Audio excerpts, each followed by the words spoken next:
3 రాత్రులు మా ఇంట్లో గడిపాక మేము సామాన్లు ఇచ్చి కాపురానికి పంపిస్తాం సార్. వేరే కాపురం పెట్టించాలి సార్.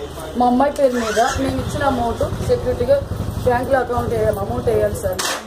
మాకు వాళ్ళ అమ్మ నాన్న మీద అసలు నమ్మకం లేదు సార్. నన్నే ఈ రకంగా కొట్టారు సార్. నా పిల్లని బతకనిస్తారు సార్.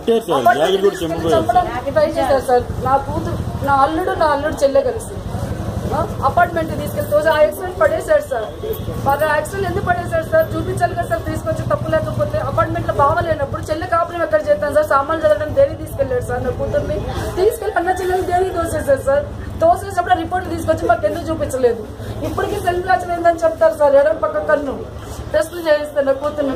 నాన్న హింసలు పెట్టారు సార్. తిండి పెట్టక తిప్పలు పెట్టక ఆ మామ ఒక మదమెక్కిన పిచ్చాడు సార్. ఆ మామేమో జాబ్ పోతే జాబ్ నా కూతురు మూలన్న పోయిందని నాన్న హింసలు పెడతారు. నా తమ్ముళ్ళని మేము కలిసి సార్ల కాళ్ళు పట్టుకుని జాబ్కి 3 లక్షలు ఖర్చు పెట్టి జాబ్కి ఎక్కించాను సార్.